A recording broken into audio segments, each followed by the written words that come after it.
Hello my dear student, welcome in my YouTube channel. Subject chemistry 2023 set unsolved paper set number 4 CD आज हम लोग बेटा discuss करेंगे और इसका कंप्लीट नोट्स प्रोवाइड किया जाएगा आपको। तो चलिए हम लोग क्वेश्चन नंबर 1 से स्टार्ट करते हैं आज। और ये क्वेश्चन नंबर 1 आपका है ऑप्शनल। तो ऑप्शनल शुरू करते हैं और देखते हैं। जैसा कि यहाँ पर पहला क्वेश्चन है, molarity of pure water is. Pure water की मोलरिटी कह रहे हैं कितना होता है, और बहुत ही इम्पोर्टेंट है। ये लगभग हर साल बेटा ये क्वेश्चन पूछा जाता है यूपी बोर्ड के एग्ज़ाम में। तो ये ऑप्शनल जो आपके पास ऑप्शन नंबर 2 करेक्ट यहाँ पर है।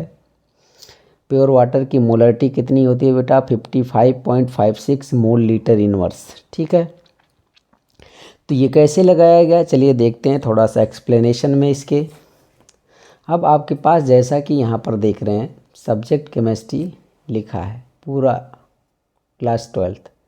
हमारे पास यहाँ molarity of pure water is, देखिए कैसे निकाला गया है।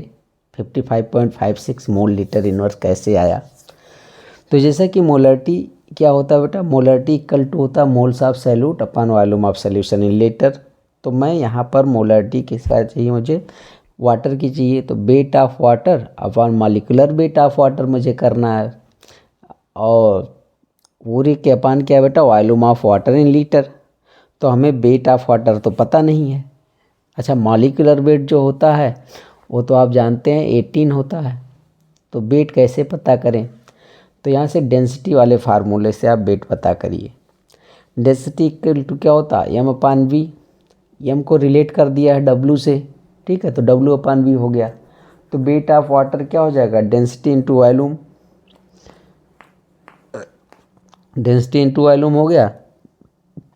अब डेंसिटी ले लिया 1 ग्राम पर ml वाटर की, और ये वॉल्यूम ml में लिया 1000 ml। ml से ml कैंसिल हो जाएगा, आपके पास वेट कितना आ जाएगा? 1000 ग्राम। ठीक है, अब मॉलिक्यूलर मास ऑफ वाटर कितना होता है बेटा? 18 ग्राम पर मोल। ठीक है, अब मोलर मास ऑफ वाटर इससे बोल दीजिए 18 ग्राम पर मोल।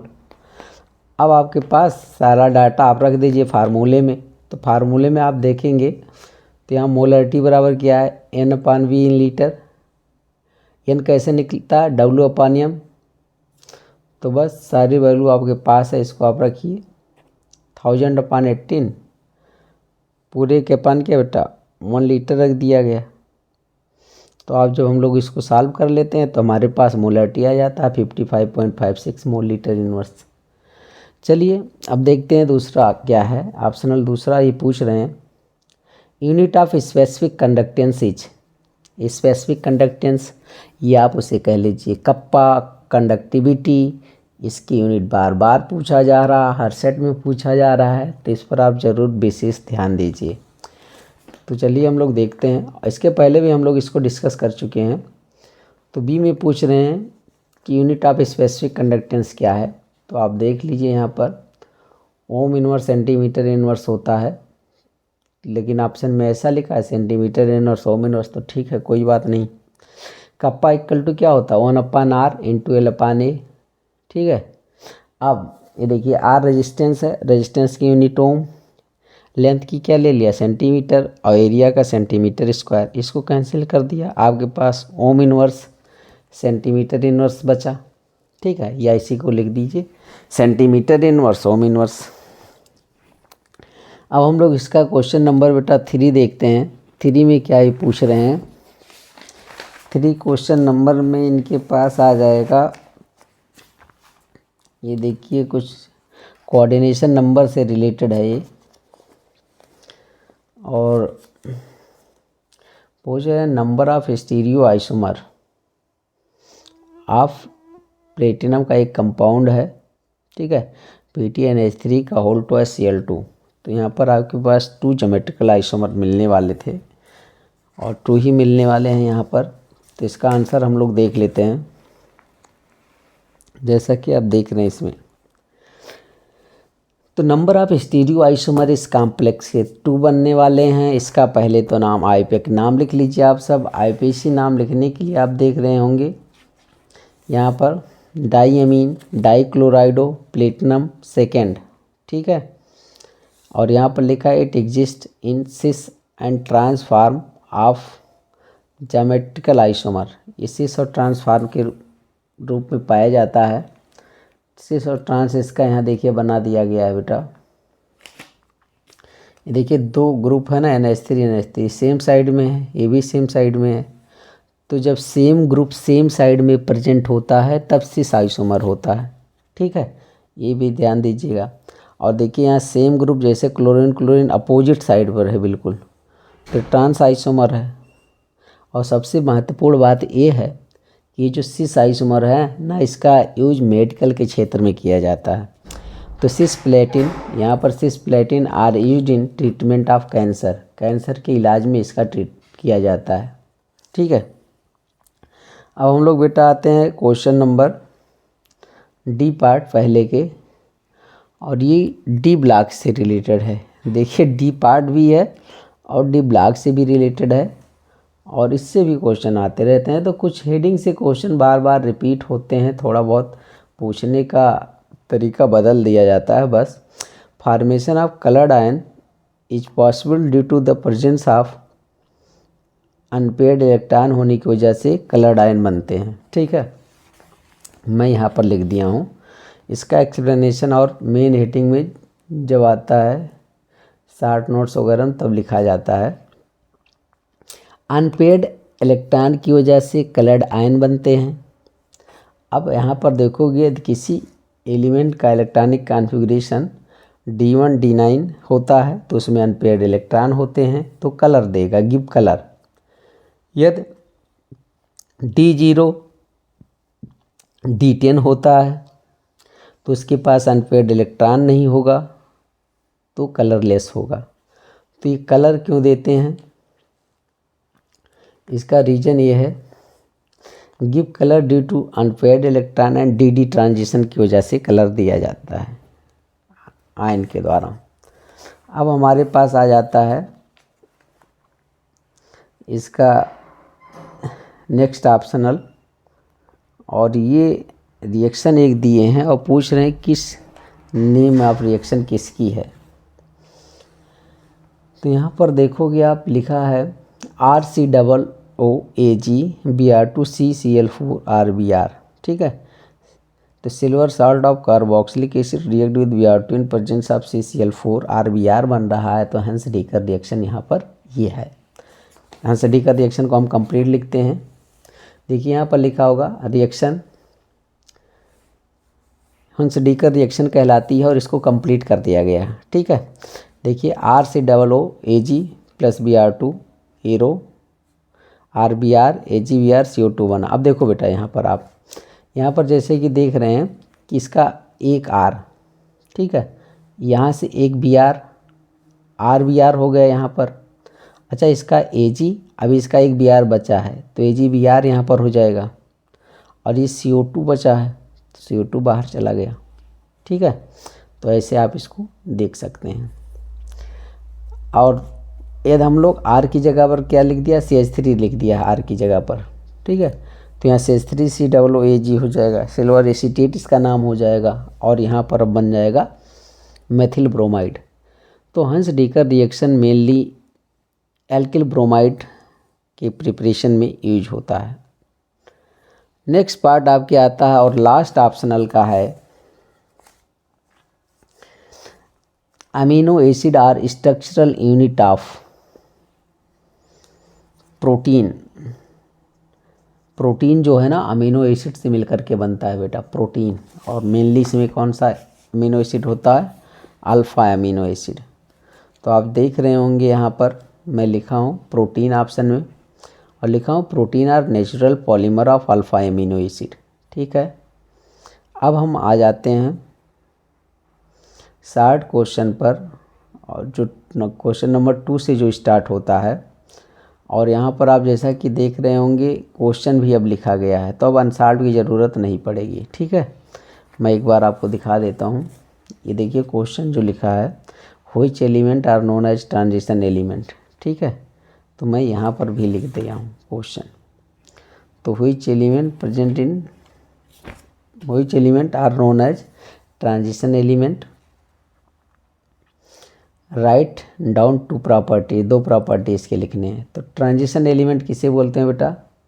ट्रांजिशन एलिमेंट डी ब्लॉक के एलिमेंट को बोला जाता है, ठीक है। अब डी ब्लॉक के एलिमेंट किसे बोलते हैं इसको देखते हैं। तो देखिए बेटा यहाँ पर लिखा होगा those element which last electron enter in D subshell are called D block element, ठीक है। तो ऐसा एलिमेंट जिसका लास्ट इलेक्ट्रॉन डी सबसेल में इंटर करता है उसे डी ब्लॉक एलिमेंट बोला जाता है, ठीक है। और ये कहाँ पर होते हैं? They lie between the s and p block element, these they are also known as transition element. ये एस और पी ब्लॉक के बीच रखे जाते हैं, इसीलिए इन्हें ट्रांजिशन एलिमेंट बोलते हैं, ठीक है। इसको हम लोग एक फिगर के द्वारा समझने की कोशिश कर रहे हैं। आप देख रहे होंगे यहाँ पर एस ब्लॉक बनाया गया, यहाँ पी बनाया गया है और बीच में आपके पास डी ब्लॉक है।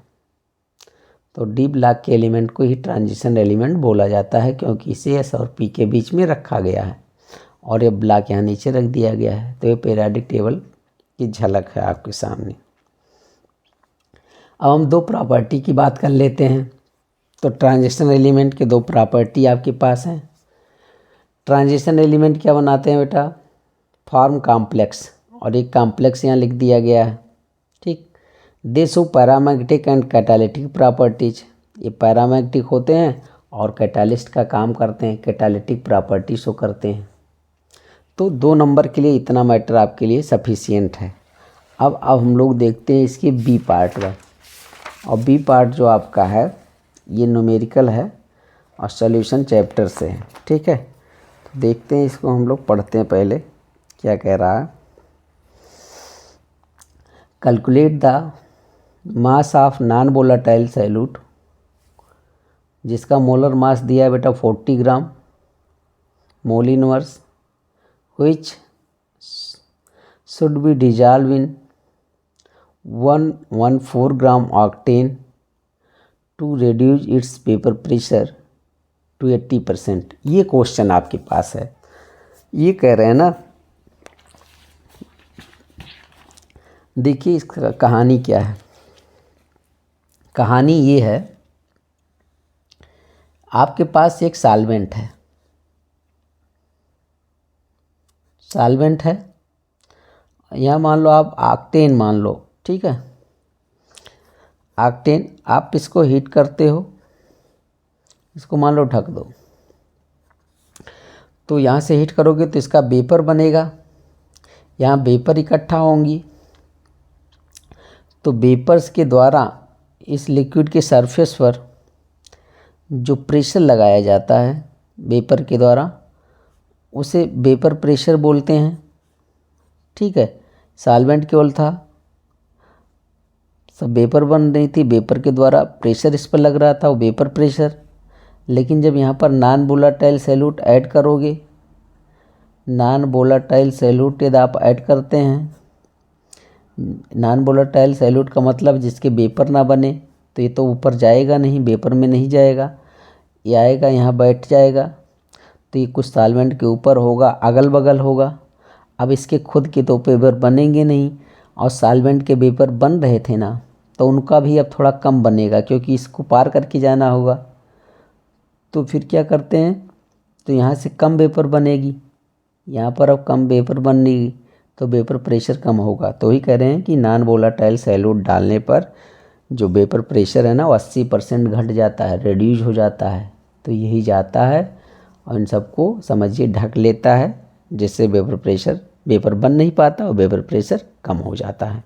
तो चलिए देखते हैं, यहाँ हम लोग लिखा 80% वेपर प्रेशर रिड्यूज हो जाता है। अब यहाँ बेटा एक फार्मूला लगाओगे आप, तभी करेक्ट आंसर आ सकता है। और ये फार्मूला आपके पास है मॉडिफाइड राउल्ट लॉ, ठीक है। यहाँ p naught minus P S upon p naught p naught minus P S upon P s लिया गया है, इसको देख लीजिए, ठीक है। ये मॉडिफाइड राउल्ट लॉ बोला जाता है इसको। और यहाँ एन अपान कैपिटल एन, मतलब ये आपके सैल्यूट मान लो सॉल्वेंट। अब आपके पास मैं जब मोल कैसे निकालता हूँ, मोल ऐसे निकालता हूँ ना, मोल कैसे निकाला जाता है, डब्ल्यू अपान एम, तो ये सैल्यूट के मोल हो जाएंगे। और कैपिटल एन कर दें सॉल्वेंट के लिए तो कैपिटल डब्ल्यू अपान कैपिटल एम, ठीक है। तो मैं इसी को रखा हूँ, देखो यदि इसको रख दें तो ऐसा मुझे मिल जाएगा। अब मेरे पास जो फाइनल फार्मूला बन गया है वो P naught minus P S upon P S small W into capital M small M into capital W, ठीक है। अब गिवन है, जो दिया है बेटा उसको लिख लो पहले। गिवन दिया स्मॉल एम 40 ग्राम पर मोल, अच्छा कैपिटल डब्ल्यू दिया है 114 ग्राम, और ये स्मॉल डब्ल्यू आपको निकालना है, क्वेश्चन मार्क मैंने कर दिया है। कैपिटल एम आप फार्मूला से निकाल लीजिए, ऑक्टेन ना, ऑक्टेन का फार्मूला क्या होता है बेटा C8H18, जिसका आप मॉलिक्यूलर मास निकाल सकते हो, मोलर मास 114 ग्राम ही आएगा, ठीक है। अब आपके पास यहाँ पी नाट ले लेगा 100 और पी एस 80, तो यहाँ पर 100% कम होने वाला है, तो पी एस की जगह पर क्या ले लिया हूँ 80। तो चलिए देखते हैं, 100 माइनस 80% कम हो गया ना, अपान 80 यहाँ किया गया है। और यहाँ पर small W into capital W 114 दिया था, और 114 उसका मोलर मास भी आया है, और स्मॉल एम दिया है 40, तो यहाँ से इसको कैंसिल कर दिया। अच्छा 100 में से 80% आपने कम कर दिया, 80 तो कितना बचा 20/80, ठीक है। अब यहाँ पर इसको आप सॉल्व कर लीजिए, 0 से यहाँ 0 चला जाएगा, ठीक है। तो आपके पास, और मैं इसको इधर ले आया हूँ, ठीक, तो मैं इसको लिख सकता हूँ 40 इंटू 2/8, इसको काट दिया जाए 8×40, तो यहाँ 5 बचेगा, तो 5 इंटू 2 बराबर कितना आ जाएगा 10 ग्राम। तो आपके पास मास आ रहा, नॉन वोलेटाइल सैल्यूट का जो मास बेटा आ रहा ना वो 10 ग्राम आ रहा है। तो इस फार्मूले से हम लोग इसको निकालेंगे। अब हम लोग क्वेश्चन नंबर आते हैं सी पार्ट पर, और सी पार्ट इलेक्ट्रोकेमिस्ट्री से रिलेटेड है। ये देखिए यहाँ पर लिखा है calculate the standard EMF of following cell. एक सेल दिए हैं, अरे डैनियल सेल ही है, ठीक है। रिडक्शन पोटेंशियल दिया है E0 Zn 2+ Zn -0.76 वोल्ट, और ये कापर का +0.34 वोल्ट दिया है। ईएमएफ निकाल लीजिए।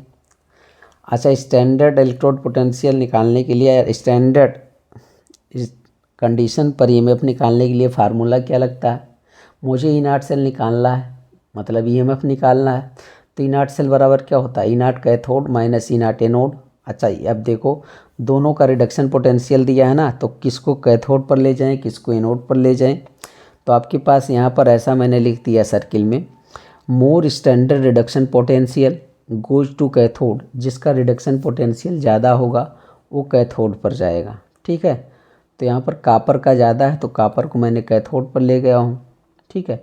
माइनस और माइनस 0.76 ये दिया है, तो ये वैल्यू आपके पास प्लस हो जाएगी, और E0 सेल आ जाएगा 1.10 वोल्ट, ठीक है।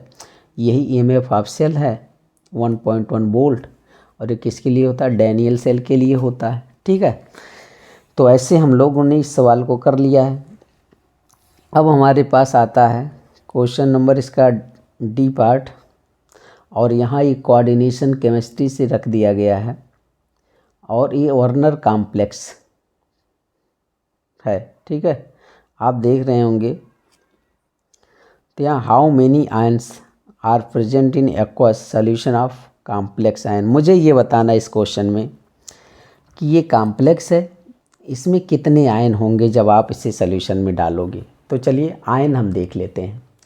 तो पहली बार मैंने लिखा number of ion in CuCl3 into 4NH3 in solution. ठीक है, कितने आयन होंगे।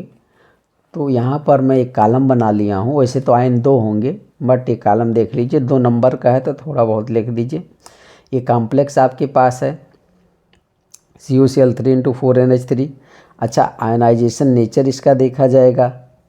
तो ये जैसे आप कैसे आयनाइज होता है वाटर में, तो ये कॉम्प्लेक्स बनाता है एक। ठीक है, एक कॉम्प्लेक्स आपके पास बना लिया है। इस पर पॉजिटिव चार्ज, इस पर निगेटिव, एक Cl-। अच्छा, number of ionisable chlorine atom कितना है, एक आयन के रूप में है जो बाहर है। और टोटल नंबर ऑफ आयन कितना है, 2। तो टोटल नंबर ऑफ आयन पूछ रहा है। ठीक है, तो आपके पास यहाँ पर 2 आयन होने वाले हैं। और मैंने ऐसे भी लिख दिया आपको 2 ion present in aqueous solution of CuCl3 into 4NH3। जैसे इसको आप वाटर में डाल दें तो ये कैसे रहता है, इस कॉम्प्लेक्स के फॉर्म में रहता है। ठीक है, CuCl2NH3 का होल 4, ये प्लस इस पर रहता है, इस पर Cl-, मतलब इसमें नंबर ऑफ आयन 2 होंगे। ये आपको यहाँ पर रिप्रेजेंट करना है। ठीक है, तो ये जो कॉम्प्लेक्स का ओल्ड रिप्रेजेंटेशन है, इसको आप ऐसे भी लिख सकते हैं। ठीक है, ये इस फॉर्म में लिख देंगे। तो यहाँ पर एक पॉजिटिव चार्ज, एक निगेटिव, मतलब एक आयन वाला ये पार्ट है और दूसरा आयन वाला ये। तो टोटल नंबर ऑफ आयन कितने हो जाएंगे, 2। ठीक है, चलिए अब हम लोग ये देखते हैं इसका क्वेश्चन नंबर 3 यहाँ से स्टार्ट हो जाता है। क्वेश्चन नंबर 3 में कोलराउस लॉ आ गया है। ठीक है, और कोलराउस लॉ जो है ये बार बार रिपीट हो रहा बेटा। तो कोलराउस लॉ तो बहुत इम्पॉर्टेंट बन चुका है आपके एग्जाम के लिए, तो इसे आप अच्छे से समझिए। देखिए, what is Kohlrausch law, right one application with example. ये हमेशा ये सेम क्वेश्चन रिपीट हो रहा है। ठीक है, तो मैं यहाँ पर थोड़ा सा शार्ट करने की कोशिश किया हूँ। देखिए, इनका जो होता है ना limiting molar conductivity of electrolyte की जो लिमिटिंग मोलर कंडक्टिविटी होती है वो क्या होती, कैसे निकाला जाता है। ये कह रहे हैं कि sum of ionic conductivity of ion, और जो आयन होंगे ना इलेक्ट्रोलाइट में, पॉजिटिव होंगे, नेगेटिव होंगे, तो उनके कंडक्टिविटी को यदि ऐड कर दो, मतलब ऐड कर दो, तो इलेक्ट्रोलाइट का मोलर कंडक्टिविटी पता चल जाएगा। ये कहने का मतलब है। और इन्होंने एक फार्मूला दिया है, देखिए यहाँ पर lambda naught M equal to nu plus lambda naught plus nu minus lambda naught minus. ठीक है, अब यहाँ पर ये क्या है बेटा, लैम्डा प्लस नॉट जो है वो limiting molar conductivity of cation, lambda minus naught क्या, limiting molar conductivity of anion, और nu plus and nu minus क्या है, number of cation and anion respectively. ठीक है, तो ये फार्मूला आपके पास है। तो जैसे मेरे पास यहाँ पर एक NaCl इलेक्ट्रोलाइट है, इसकी मोलर कंडक्टिविटी बताना है, तो मुझे Na प्लस मतलब कैटायन, Cl- मतलब एनायन, यदि इसकी कंडक्टिविटी पता चल जाए तो दोनों को ऐड कर दें तो NaCl का मोलर कंडक्टिविटी पता चल जाएगा। ये इनका कहने का मतलब है। तो मैं NaCl का कैसे आयन की फॉर्म में लिख सकता हूँ, Na प्लस Cl- ना। तो देखो, मैंने lambda naught Na plus lambda not Cl- इस फॉर्म में लिख दिया गया। लेकिन अब आपके पास यहाँ दूसरा एग्जाम्पल है, बेरियम क्लोराइड है BaCl2। तो इसको आप कैसे लिख रहे हो, यहाँ पर आपके पास देख रहे होंगे।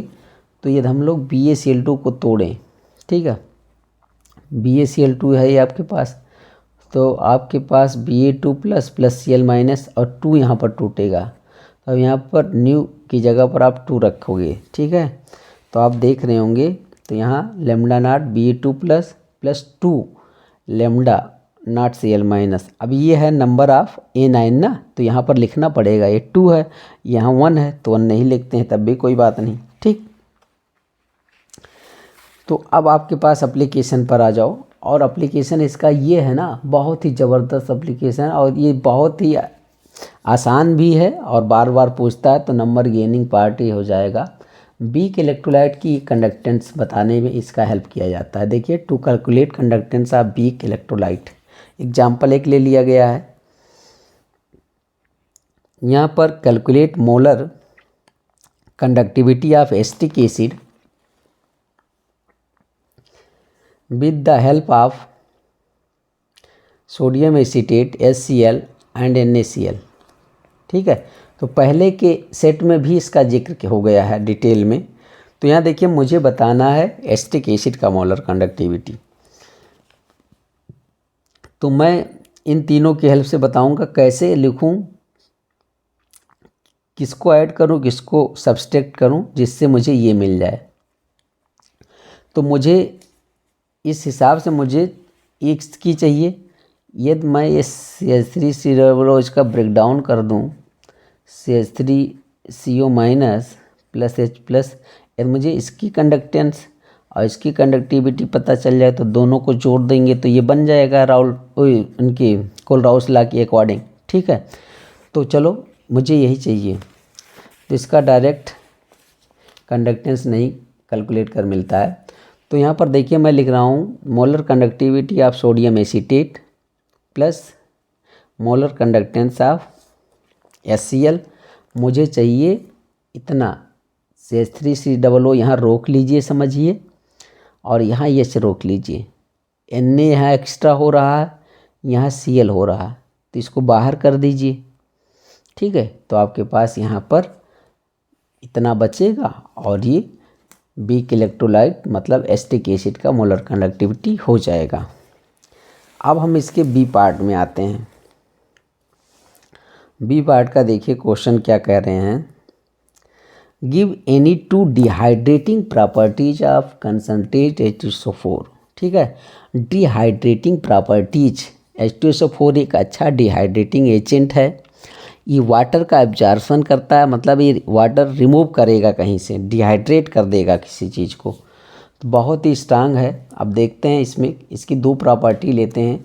सबसे पहली प्रॉपर्टी तो आप केन शुगर, गन्ना समझते हैं, गन्ना केन शुगर, जिसे चीनी सुक्रोज आप बोल सकते हैं। ठीक है, तो cane sugar becomes black on adding concentrate H2SO4। यदि आप केन शुगर में, ठीक है, कंसनट्रेट H2SO4 डाल दें तो ब्लैक हो जाएगा। अब ब्लैक क्यों हो जाएगा? क्योंकि कार्बन वहाँ पर केवल बचने वाला है और वाटर को क्या करेगा, और रिमूव करने वाला है, डिहाइड्रेट करने वाला वहाँ से। तो आपके पास यहाँ पर देख रहे हैं, मैं फार्मूला लिखा हूँ सुक्रोज का C12H2211। इसी को केन शुगर या इसे आप टेबल शुगर बोल सकते हैं। ठीक है, कंसनट्रेट H2SO4 से रिएक्शन कराया गया तो आपके पास 12 कार्बन और यहाँ 11 वाटर मालिक्यूल, थोड़ा सा स्टीम भी इसके साथ निकलेगा। तो आपके पास यहाँ वाटर बाहर हो चुका है, तो एक बहुत अच्छा डिहाइड्रेटिंग एजेंट इस रिएक्शन के द्वारा हम लोग समझ सकते हैं। आपके पास दो पूछा है, तो आप जानते हो ना, अल्कोहल से एल्कीन बनाते हो, मतलब अल्कोहल का ये टेम्परेचर सेंसिटिव रिएक्शन है। यदि आप अल्कोहल, एथिल अल्कोहल का कंसनट्रेट H2SO4 के प्रेजेंस में रिएक्शन कराते हैं 170 डिग्री सेल्सियस पर, तो एथीन बनेगा, वाटर बाहर जाएगा। तो ये दो प्रॉपर्टी आपके सामने आ गई हैं, और अच्छा मैटर कंटेंट आप लिखिए पेपर में, जिससे नंबर अच्छा मिले और कहीं भी आधा नंबर भी काटने की गुंजाइश ना बचे। अब हम लोग क्वेश्चन नंबर 3 के सी पार्ट पर आते हैं बेटा, और ये कोऑर्डिनेशन कंपाउंड का क्वेश्चन आ गया है। थोड़ा आप सब दिमाग से पढ़िए, मतलब कि बहुत शांति से पढ़िए, देखते हैं, कोई बहुत बड़ी बात नहीं है, काफ़ी आसान बन जाएगा। 1:1 molar mixture of FeSO4 and ammonium sulphate give test of iron 2 plus ions, but 1:4 molar mixture of copper sulfate and ammonia does not give test of copper 2 plus ion। ये कह रहे हैं कि जब हम लोग, ठीक है, जब हम लोग फेरस सल्फेट और अमोनियम सल्फेट को मिलाते हैं तो हमें आयरन का टेस्ट मिलता है, लेकिन जब मैं कॉपर सल्फेट और अमोनिया को मिलाता हूँ 1:4 रेशियो में तो नहीं मिलता। ऐसा क्यों? तो चलिए देखते हैं। आप देखिए यहाँ पर एक साल्ट है आपके पास बेटा, अमोनियम सल्फेट, दूसरा फेरस सल्फेट और साथ में वाटर। एक साल्ट ए है, एक साल्ट ए, दो साल्ट मिल रहे हैं तो दो साल्ट मिल करके क्या बनाते हैं बेटा, डबल साल्ट। और डबल साल्ट यहाँ पर मोहर साल्ट आप देख लीजिए, FeSO4 इंटू NH4 का whole twice SO4 into 6H2O, ये मोहर साल्ट है। अच्छा, मोहर साल्ट क्या करेगा, dissociate in solution give iron 2+, ठीक है, और इसके इसलिए आयरन टोस्ट है, मतलब कि डबल साल्ट एक्वस सोल्यूशन में अपनी पहचान को क्या कर देते हैं, खो देते हैं। जैसे इसको पानी में डालोगे ये आयन में टूट जाएगा। तो देखो मैं यहाँ पर दिखाया हूँ इस रिएक्शन के द्वारा, आप इस मोहर साल्ट को जैसे डालोगे पानी में टूट जाएगा, पानी में क्या करेगा, आयन में टूट जाएगा, और पानी में आपके पास बेटा ये आयरन 2+ होगा ये सब। तो जब पानी में आयन के रूप में प्रेजेंट है ये आयरन 2+ के रूप में, तो आयरन का टेस्ट देगा। अच्छा, वहीं पर कह रहे हैं लेकिन जब कॉपर के साथ ऐसा नहीं होगा, तो कॉपर वाले केस में हम लोग देख लें तो आप देख रहे होंगे रिएक्शन यहाँ पर, ठीक है। अब यहाँ 1:4 रेशियो लिया गया है, इसका 1 मोल इसका 4 मोल, ठीक है, और वहाँ पर 1 मोल लिया गया था। तो आपके पास यहाँ एक कॉम्प्लेक्स बन जाता है, देखिए कॉम्प्लेक्स कंपाउंड बनाता है, ठीक है। और जो हम जानते हैं कि कॉम्प्लेक्स कंपाउंड ये बेटा सॉलिड में और सॉल्यूशन मतलब दोनों फॉर्म में अपनी पहचान बनाए रखता है। तो जब इसको पानी में डाला जाता है ना, तो पानी में जब इसको डालोगे तो ये देखिए स्क्वायर ब्रैकेट के अंदर वाला पार्ट आयन में नहीं टूटेगा, केवल बाहर वाला ही आयन में टूटेगा। तो SO4 2- तो इस पर 2 पॉजिटिव चार्ज आ जाएगा। तो मतलब ये जो कॉपर है ना, ये अलग नहीं हुआ है, ये कॉम्प्लेक्स के अंदर ही स्क्वायर ब्रैकेट के अंदर है। तो जब ये अलग नहीं हुआ है, स्क्वायर ब्रैकेट के अंदर है, तो ये जो वाटर में ना मतलब सॉल्यूशन में ये नहीं प्रेजेंट है, कॉपर 2+ फ्री नहीं प्रेजेंट है, इसलिए कॉपर 2+ का टेस्ट नहीं देगा। तो कॉम्प्लेक्स आयन में लिखा not give copper 2+ ion in solution. तो जब सॉल्यूशन में है ही नहीं तो टेस्ट कहाँ से देगा। The solution of copper sulphate and ammonia does not give the test of copper 2+ ion. और यहाँ देख रहे होंगे compound retain their identity in solution, ये अपनी आइडेंटिटी को सॉल्यूशन में भी बनाए रखता है, ठीक है। इस बात का हमने जिक्र ऊपर ही कर लिया है। अब इसमें क्वेश्चन आते हैं इस पार्ट का बेटा, लास्ट क्वेश्चन आपके पास होने वाला है, ketone do not reduce Fehling solution, ठीक है। हाँ जहाँ ठीक है, ketone do not reduce Fehling solution 2 number का है, and Tollen reagent while fructose containing ketonic group does why. ये कह रहे हैं कि जो कीटोन होता है ना वो टॉलेंट टेस्ट फेलिंग टेस्ट नहीं देता है, लेकिन फ्रक्टोज देता है, क्यों ऐसा करता है। तो इसका एक रीजन यहाँ पर है, उसको हम लोग पढ़ लेते हैं। Fructose contain ketone group give Tollens and Fehling test because under the,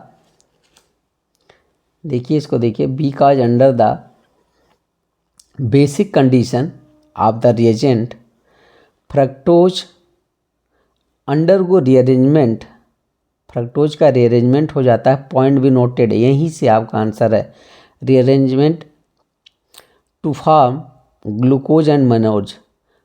तो जब बेस डालते हैं ना सॉल्यूशन में तो फ्रक्टोज का रीअरेंजमेंट हो जाता है ग्लूकोज और मैनोज में। और कार्बन नंबर 2 में यहाँ पर आप देखेंगे तो इसमें अरेंजमेंट में चेंज होगा, जिसे CO2 इपीमर ऑफ ग्लूकोज बोला जाता है। अच्छा, जो ये रीअरेंजमेंट हुआ है ना ग्लूकोज और फ्रक्टोज का ग्लूकोज और मैनोज में, इसको बेटा इस रिएक्शन को क्या बोलते हैं, this reaction known as Lobry de Bruyn van Ekenstein rearrangement. तो ये साइंटिस्ट के नाम की मैकेनिज्म यहाँ पर बन जा रही है। इसका रीअरेंजमेंट ये कहते हैं फ्रक्टोज का बेसिक कंडीशन में सॉल्यूशन में ग्लूकोज और मैनोज में rearrangement लोब्री de Bruyn van Ekenstein rearrangement कहलाता है, ठीक है।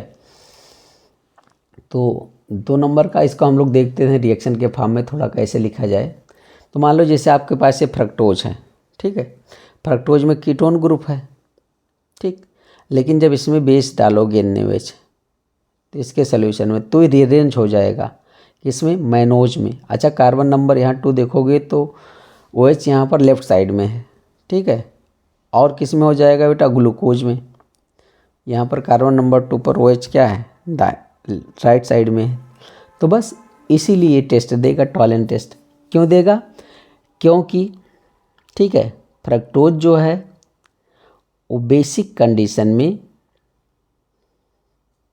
क्या होता है, ग्लूकोज और मैनोज में रीअरेंज हो जाता है या ग्लूकोज और मैनोज में बदल जाता है, ठीक है। इसलिए और देख रहे होंगे ग्लूकोज में भी CHO, मैनोज में भी CHO। तो ये आपके पास यहाँ पर टेस्ट देगा टॉलन रिएजेंट और फेलिंग सॉल्यूशन। तो thank you for watching this video. आप सब चैनल को सब्सक्राइब कर लीजिए, वीडियो को लाइक कर दीजिए। Thank you.